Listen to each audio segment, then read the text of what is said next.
Hello students, आज मैं आपको लाइट का सेकंड पार्ट लेकर आया हूँ। लाइट के फर्स्ट पार्ट में हम लोगों ने जाना था प्रकाश किसे कहते हैं, किरण क्या है, बीम के बारे में पढ़े थे और किरण के कितने प्रकार हैं, किरण पुंज के, इन सब चीज़ों पर हम लोगों ने चर्चा किया था। और आज हम लोग देखने वाले हैं प्रकाश का परावर्तन, रिफ्लेक्शन ऑफ लाइट। तो प्रकाश का परावर्तन क्या है, what is the reflection of light. अब देखिए परावर्तन, और नेक्स्ट चैप्टर में हमको पढ़ना है अपवर्तन। तो अभी हम लोग परावर्तन पर फोकस करते हैं कि प्रकाश का परावर्तन क्या है। कहता है कि जब प्रकाश की किरणें किसी एक माध्यम से चलकर दूसरे माध्यम की सतह से टकराती है और टकराने के बाद अपने पुराने पथ पर वापस लौट जाती है, तो प्रकाश के इस प्रकार लौटने की क्रिया को प्रकाश का परावर्तन कहते हैं।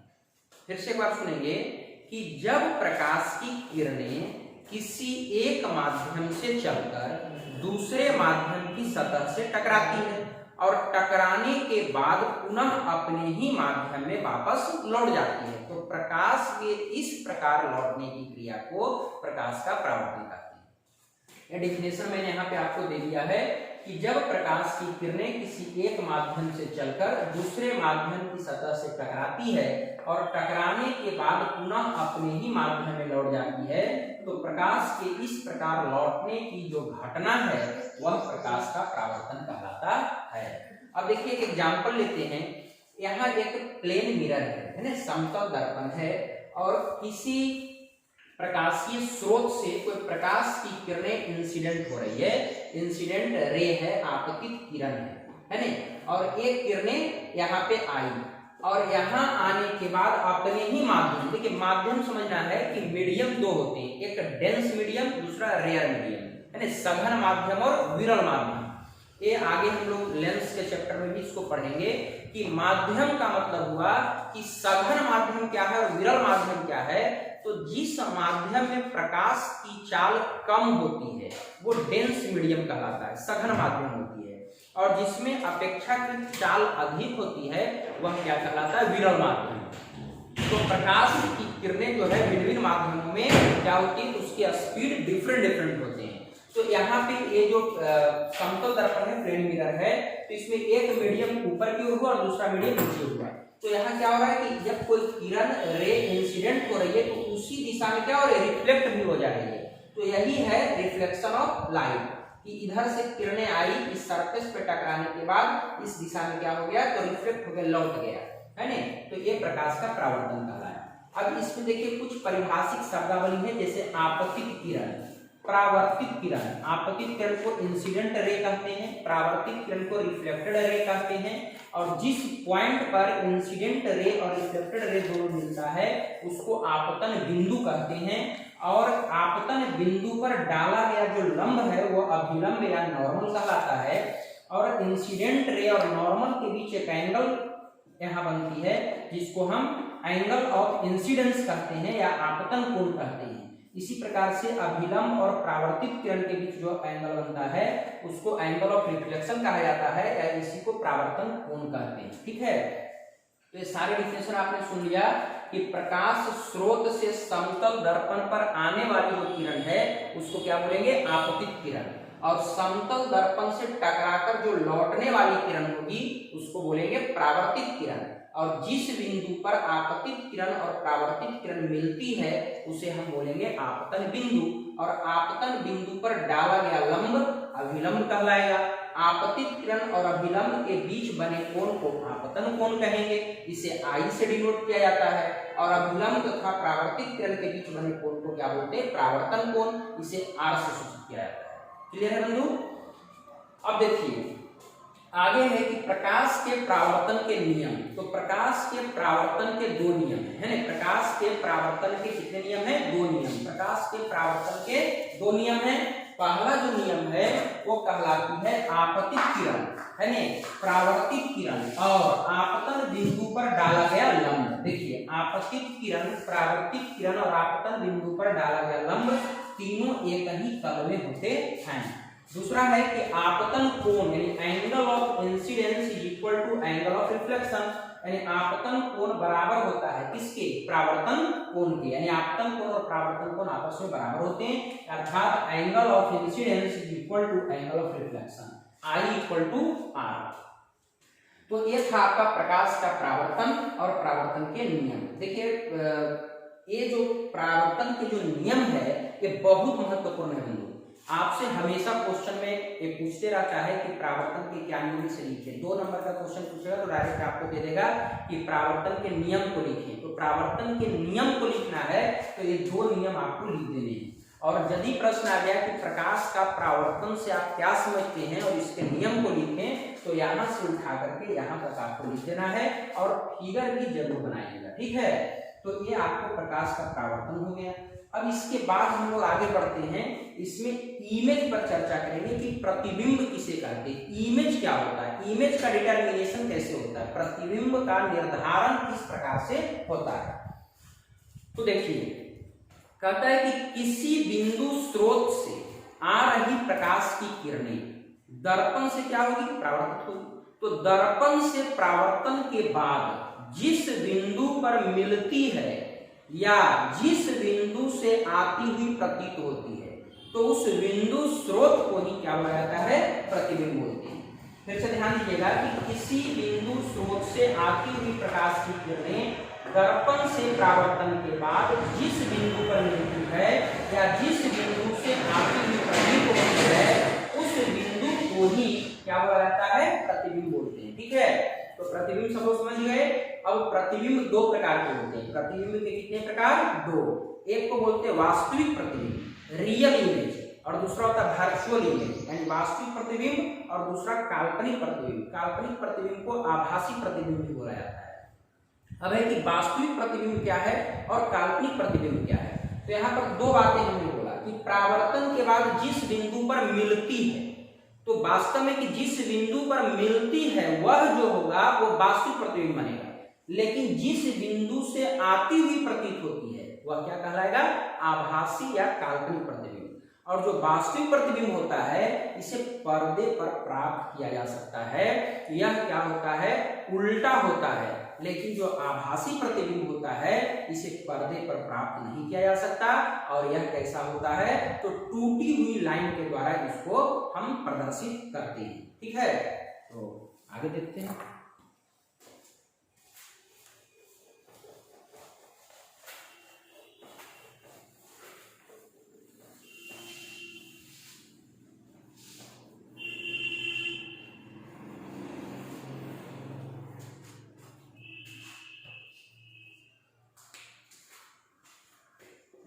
डिनोट कर दिया था प्रतिबिंब के कितने प्रकार, 2 प्रकार। प्रतिबिंब के 2 प्रकार।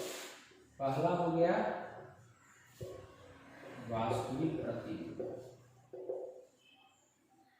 रियल इमेज, और दूसरा हो गया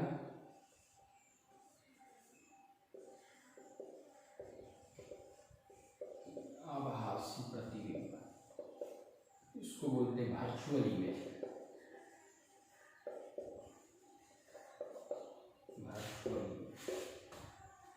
तो वास्तविक प्रतिबिंब का परिभाषा क्या बताया बंधु, कि किसी बिंदु स्रोत से आ रही प्रकाश की किरणें दर्पण से परावर्तन के बाद जिस बिंदु पर मिलती है, जिस बिंदु पर मिलती है उस बिंदु को हम क्या बोलेंगे, वास्तविक प्रतिबिंब बोलेंगे। और वास्तविक प्रतिबिंब को क्या किया जाता है, पर्दे पर प्राप्त किया जाता है ना। और यह जो इमेज बनता है वो वस्तु की अपेक्षा हमेशा कैसा बनता है, तो उल्टा बनता है। अब आइए यहाँ पे आभासी प्रतिबिंब। तो किसी बिंदु स्रोत से आ रही प्रकाश की किरणें दर्पण से परावर्तन हुआ, टकराया, और उसके बाद वो टूटी हुई लाइन, मतलब किसी बिंदु से आती हुई प्रतीत हो रही है। तो जब आती हुई प्रतीत होगी तो वो क्या कहलाएगा, आभासी प्रतिबिंब, या इसी को काल्पनिक प्रतिबिंब कहते हैं, और इसको अंग्रेजी में वर्चुअल इमेज कहते हैं। इसमें इमेज हमेशा सीधा बनता है, यानी इमेज इरेक्ट होगा और इसको टूटी लाइन के द्वारा प्रदर्शित किया जाता है। और इसमें क्या होता है कि इसे पर्दे पर प्राप्त नहीं किया जा सकता। तो आपको प्रश्न यहाँ पर इस तरह से भी आते हैं कि वास्तविक प्रतिबिंब और आभासी प्रतिबिंब में अंतर स्पष्ट करें। तो अंतर में क्या करिएगा, पहला वास्तविक प्रतिबिंब का डेफिनेशन दे दीजिएगा, दूसरा आभासी प्रतिबिंब का डेफिनेशन दे दीजिएगा। दूसरा पॉइंट में क्या देंगे कि वास्तविक प्रतिबिंब को पर्दे पर प्राप्त किया जा सकता है, आभासी प्रतिबिंब को पर्दे पर प्राप्त नहीं किया जा सकता। तीसरा जो पॉइंट बनाएंगे कि वास्तविक प्रतिबिंब जो है वो उल्टा बनता है और आभासी प्रतिबिंब कैसा बनता है, सीधा बनता है। ठीक है, तो ये 2 नंबर का क्वेश्चन है, वास्तविक प्रतिबिंब और आभासी प्रतिबिंब और इनके बीच अंतर। ठीक है, तो अब इसके नेक्स्ट हम लोग देखते हैं।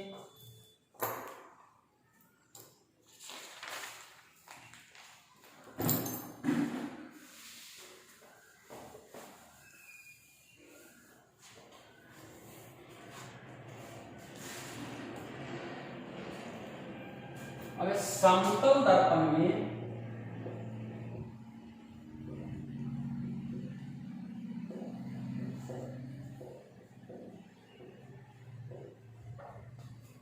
प्रतिबिंब का निर्धारण।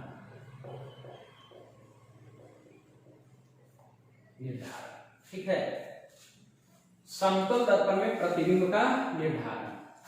लेकिन इस पॉइंट पर जाने से पहले हम लोग दर्पण की चर्चा करें। अभी तक हम लोग दर्पण के बारे में चर्चा नहीं की। ठीक है, दर्पण क्या है उसको पहले जानिए, फिर हम लोग डिफरेंट को पढ़ेंगे। प्रतिबिंब आप पढ़ लिए, प्रकाश का परावर्तन पढ़ लिए, बेसिक जो डिफिनेशन था उसको हम जान लिए। अब पहले हम शुरू करते हैं दर्पण, फिर हम लोग यहाँ पर पहुंचेंगे कि दर्पण है क्या और दर्पण के क्या टाइप्स होते हैं। तो देखिए, वास्तव में दर्पण है क्या, कांच और दर्पण में क्या अंतर होता है, मिरर और ग्लास में क्या डिफरेंस है। तो दर्पण क्या होता है कि दर्पण यानी mirror is a reflected surface. दर्पण जो है एक परावर्तक सतह होता है जिसका एक भाग क्या होता है तो पॉलिश्ड रहता है, क्लई किया होता है, पेंट रहता है, और दूसरे भाग से उसका प्रकाश का परावर्तन होता है। फिर से सुनिएगा कि दर्पण उस परावर्तक सतह को कहते हैं जिसका एक भाग क्लई किया हो और दूसरे भाग से प्रकाश का परावर्तन। क्लियर, सब लोग समझ गए कि शीशा ऐनक जो है उसका एक भाग पॉलिश्ड होगा और जो दूसरा पार्ट होगा वही क्या करेगा तो लाइट का रिफ्लेक्शन करेगा, तो उसको हम क्या बोलेंगे, मिरर बोलेंगे, दर्पण बोलेंगे। तो दर्पण का डिफिनेशन क्लियर हो गया होगा कि दर्पण उस परावर्तक सतह को कहते हैं जिसका एक भाग क्लई किया रहता है और दूसरे भाग से प्रकाश का परावर्तन होता है। अब है दर्पण के प्रकार। दर्पण के कितने प्रकार होते हैं, तो पहला हो गया दर्पण का 2 प्रकार। एक को बोला था प्लेन मिरर यानी समतल दर्पण, और दूसरा हो गया स्फेरिकल मिरर यानी गोलीय दर्पण। ठीक है, प्लेन मिरर और स्फेरिकल मिरर, दर्पण के 2 प्रकार, समतल दर्पण और गोलीय दर्पण। समतल दर्पण और गोलीय दर्पण।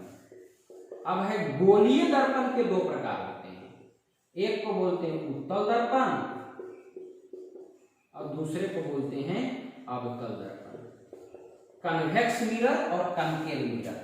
क्लियर बंधु, देखिए यहीं पे गलती होता है जब विद्यार्थी से पूछा जाता है कि दर्पण के कितने प्रकार, तो 2, कौन कौन, उत्तल और अवतल। यहाँ पे ध्यान देने की बात है कि दर्पण के जो 2 प्रकार हैं वे हैं समतल दर्पण और गोलीय दर्पण। अब गोलीय दर्पण के 2 प्रकार हुआ, उत्तल दर्पण और अवतल दर्पण।